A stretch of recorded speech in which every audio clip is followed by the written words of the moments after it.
En este vídeo vamos a hacer una pequeña introducción a la biología y el árbol de la vida, en el cual hablaremos sobre la teoría celular, la teoría de la evolución y la taxonomía. Y dicho esto, empezamos. Una teoría es una explicación de una clase muy general de observaciones o fenómenos. La teoría celular y la teoría de la evolución proporcionan las bases del desarrollo de la biología moderna debido a que se centran en dos de las posibles preguntas más generales: ¿de qué están hechos los organismos y de dónde vienen?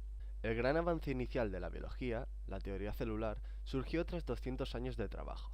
En 1665, Robert Hooke utilizó un microscopio muy simple para estudiar la estructura del corcho de un roble.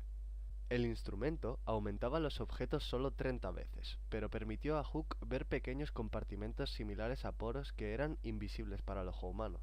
Estas estructuras se llamaron células. Poco después de que Hooke publicara sus resultados, Anton van Leeuwenhoek consiguió fabricar microscopios mucho más potentes, algunos capaces de lograr hasta 300 aumentos. Con estos instrumentos, Leeuwenhoek estudió muestras de agua de un estanque y realizó las primeras observaciones de organismos unicelulares como los paramecios. También observó y describió estructuras de las células sanguíneas humanas y los espermatozoides. Los biólogos se han sorprendido por la diversidad y la complejidad de las células a medida que los avances en microscopía han permitido estudiar células con más aumentos. Sin embargo, la conclusión básica establecida en el siglo XIX se mantiene intacta. Hasta donde se sabe, todos los organismos están compuestos por células. Hoy en día, la célula se define como un compartimento muy organizado rodeado de una estructura delgada y flexible llamada membrana plasmática, y que contiene sustancias químicas concentradas en una solución acuosa. La teoría celular se completó en 1858 cuando Rudolf Virchow declaró que todas las células surgen de células preexistentes, echando por tierra la hipótesis de la generación espontánea, la explicación dominante hasta la fecha. En 1858, en la Sociedad Linneana de Londres, se leyeron a un grupo de científicos unos cortos artículos escritos independientemente por Darwin y Wallace. Un año más tarde, Darwin publicó un libro que ampliaba la idea resumida en esos cortos artículos: El origen de las especies. La primera edición se agotó en un solo día. La teoría de Darwin y Wallace establecía dos importantes conceptos respecto a los modelos del mundo natural. El primer concepto era que las especies estaban relacionadas por ancestros comunes. Esto se oponía a la opinión predominante de la ciencia en este momento, que era que las especies representaban entidades independientes creadas de una en una por un ser divino. El segundo concepto resultaba igualmente novedoso.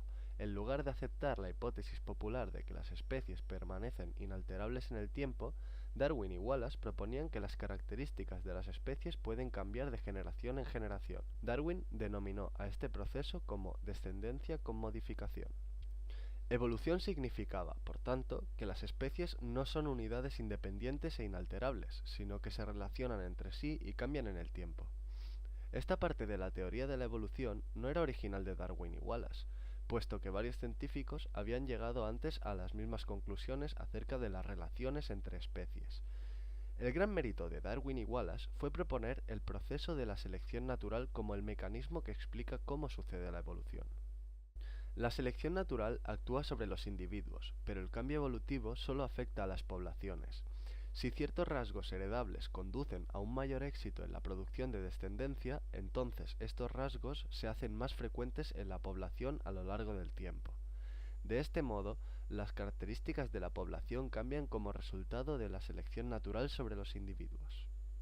Las investigaciones sobre la especiación apoyan una idea propuesta por Darwin y Wallace hace más de un siglo. La selección natural puede provocar cambios entre las especies además de dentro de las especies.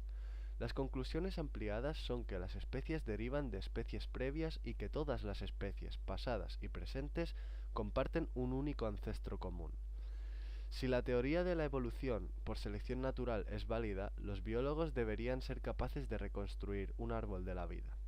Un diagrama que describiría las relaciones genealógicas entre las especies con una única especie ancestral en la base. En ciencias, taxonomía significa nombrar y clasificar organismos. Esta rama de la biología empezó a florecer cuando un botánico llamado Carlos Linneo decidió poner orden en la increíble diversidad de organismos que se estaban descubriendo entonces. El pilar del sistema de Linneo es un nombre compuesto por dos palabras, único para cada tipo de organismo. La primera palabra indica el género del organismo. Un género se compone de un grupo de especies estrechamente relacionadas. El segundo término de este nombre identifica la especie del organismo. Una especie está compuesta de individuos que habitualmente se reproducen entre sí o comparten características que son distintas de las otras especies. El sistema de Linneo ha resistido el paso del tiempo y su nomenclatura binomial sigue siendo el estándar en biología. Para organizar y clasificar la inmensa diversidad de especies descubiertas en el siglo XVIII, Linneo creó una jerarquía de grupos taxonómicos. Del agrupamiento menos específico al más específico, los grupos son reino, filo, clase, orden, familia, género y especie. Cada uno de estos grupos se puede denominar taxón, y por tanto la base del sistema de Linneo es que los taxones inferiores están anidados con los superiores. Estas relaciones genealógicas entre los individuos quedan plasmadas en su filogenia. Así, un diagrama que muestre la historia evolutiva, es decir, la filogenia de los organismos, se denomina árbol filogenético. Al igual que un árbol genealógico familiar muestra las relaciones entre individuos, un árbol filogenético muestra las relaciones entre especies. En este tipo de árbol, las ramas cercanas representan especies estrechamente relacionadas.